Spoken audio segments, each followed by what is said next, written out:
Hello बच्चों, so the question is the molar heat of combustion of C2H2 carbon and H2 are given in kilo calorie. Calculate the standard heat of formation of C2H2। Okay, तो हमें C2H2 की formation enthalpy निकालनी है, यानी कि हमें इस reaction के बारे में जो है बताना है। एक ही आएगा यहाँ पर, ठीक है। तो ये जो रिएक्शन है, इसमें जो एंथैल्पी ऑफ द रिएक्शन है, इसको हम लोग फॉर्मेशन ऑफ C2H2 भी कह सकते हैं, और हमें यही जो है निकालना है। फॉर्मेशन ऑफ C2H2 कह लीजिए या फिर एंथैल्पी ऑफ दिस रिएक्शन कह लीजिए।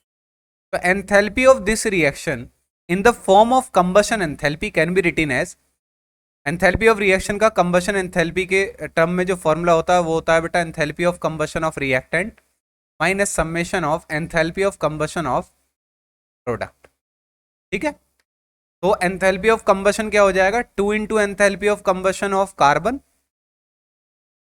Plus enthalpy of combustion of hydrogen minus enthalpy of combustion of C2H2, ठीक है। तो इससे ये सॉल्व करके जो हमारे पास आएगा वो इस एंथैल्पी की रिएक्शन होगी, जिसको हम लोग enthalpy of formation of C2H2 भी कह सकते हैं, और यही हमें निकालना है।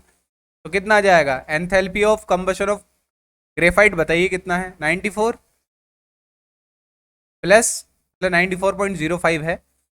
Enthalpy of combustion of hydrogen कितना है, 68.32 minus enthalpy of combustion of C2H2 है हमारे पास 310.62। सॉल्व करेंगे तो हमारे पास हो जाएगा बेटा 54.2, और आंसर आएगा किलो कैलोरी पर मोल, ठीक है। ठीक है, ये सब माइनस में होगा डाटा, ये भी माइनस में रहेगा, ये भी माइनस में, क्योंकि जो कंबशन एंथैल्पी होती है हमारे पास वो नेगेटिव में होती है, एक्सोथर्मिक होगी रिएक्शन, तो ये सब नेगेटिव में रहेंगे, ठीक है। नेगेटिव में इसको हम सॉल्व करेंगे जब, तो हमारे पास ये भी आपका नेगेटिव में रहेगा 310, तो ये नेगेटिव नेगेटिव पॉजिटिव हो जाएगा। इस तरीके से आपकी जो वैल्यू आएगी वो पॉजिटिव आएगी 54.2, ठीक है। तो 54.2 kilo calorie per mole is the answer, and I hope the concept is very much clear to you. Thank you and best of luck.